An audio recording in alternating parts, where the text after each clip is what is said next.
दोस्तों, आप सब जानते होंगे कि लड़कियों को आकर्षित करने के लिए लड़के कुछ भी करने के लिए हमेशा तैयार रहते हैं। कई बार तो लड़कियों के चक्कर में लड़के भाभियों को भी आकर्षित कर लेते।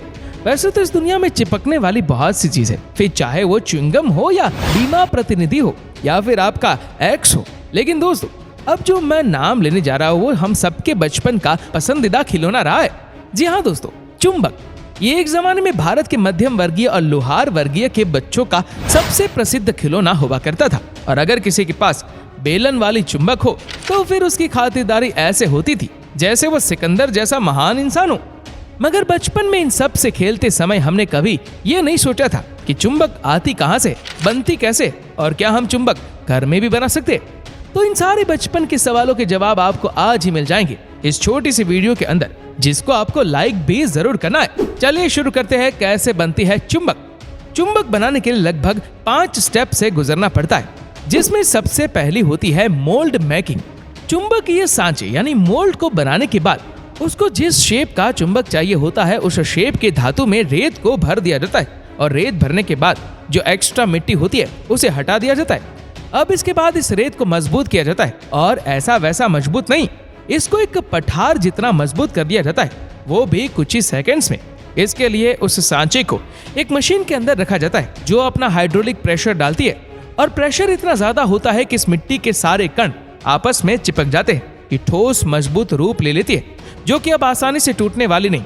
जरा अंदाजा लगाइए कितना प्रेशर होगा दोस्तों। एक मिट्टी को उसने मजबूत ढांचा बना दिया। अगर अंदाजा नहीं लगा सकते तो कोई बात नहीं, हम बता देते। उसके ऊपर लगने वाला दबाव लगभग 10,000 PSI से लेकर 15,000 PSI तक होता है। आपको बता दें कि जैसे लंबाई चौड़ाई नापने के लिए अलग अलग यूनिट्स होती है, वैसे ही PSI भी प्रेशर और दबाव के नापने की एक यूनिट है। और आप समझ गए होंगे 10,000 PSI बहुत ज्यादा प्रेशर है। इतना ही अगर आपने इसके नीचे हाथ रख दिया तो आपकी हड्डियां इतनी चकनाचूर हो जाएंगी, खून के साथ बाकी शरीर में बहने लगेंगी। चलिए अब आगे बढ़ते।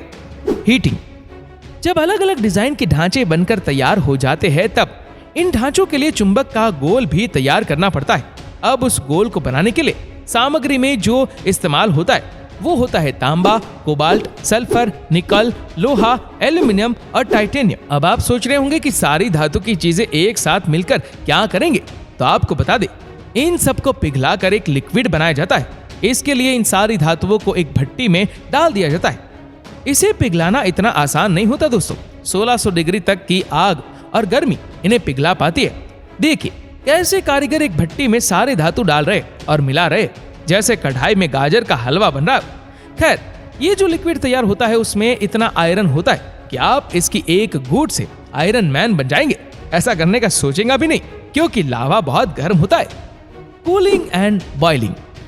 जब ये पिघल कर तैयार हो जाता है तो इस गर्मा गर्म लावा को सांचों में डालने का प्रोसेस शुरू होता है, जिसको बड़ी सावधानी से पहले तैयार किए हुए सांचों में डाला जाता है।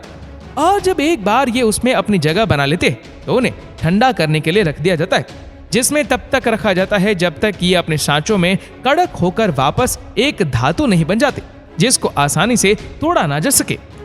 फिनिशिंग। जब ये ठंडे हो जाते हैं तो उसके बाद आप चुंबक को बनाने के बहुत करीब आ चुके हैं। अंतिम प्रक्रिया में उस मिट्टी वाले सांचे को जिसको सबसे पहले बनाया गया था उसको तोड़ तोड़ कर हटा दिया जाता है। और देखिए कैसे कारीगर हथौड़े से सांचे को तोड़ रहा है, क्योंकि अब इनके अंदर वो लिक्विड का अलग मजबूत धातु बन चुका है, जिसको इन हथौड़े से ज्यादा खास फर्क नहीं पड़ेगा। अतिरिक्त सामग्री को हटाने के बाद उसमें से चुंबक छांट कर अलग कर देते हैं। मगर रुकिए, अब ये चुंबक पूरी तरह से बने नहीं है। ये तो बस एक मामूली धातु है जिससे अभी फिलहाल कुछ भी आकर्षित नहीं होगा। अभी तो इसमें क्वालिटी डाली जाएगी जिससे चुंबक बनेगी और फिर किसी लोहे से जा चिपकेगी और उसके लिए इसको एक और प्रोसेस से गुजरना होगा। वो मिलेगा आपको अगले पॉइंट में, मैग्नेटाइजेशन। अब तक की सामग्री को केवल पिघले हुए धातु का एक टुकड़ा है। इसे एक चुंबक में बदलने के लिए उसको एक मशीन के ऊपर रखा जाता है। वो मशीन इसमें विद्युत चुंबकीय आवेश स्थानांतर करने के लिए होती है। मशीन पर चुंबक रखकर उत्तरी दक्षिणी ध्रुव की तरफ से करंट भेजा जाता है, जिससे ये छोटा सा धातु एक चुंबक में बदल जाता है और अब ये आपके खेलने के लिए तैयार है। इतने सारे प्रोसेस के बाद अब इसमें मैग्नेटिज्म आ चुका है और ये किसी भी लोहे को अपनी ओर आकर्षित कर सकती है। देख लीजिए दोस्तों, कितनी मेहनत करनी पड़ती है किसी को आकर्षित करने के लिए, और हम एक दो बार ट्राई करने के बाद ही सोचते हैं कि वो भाव क्यों नहीं दे रही है।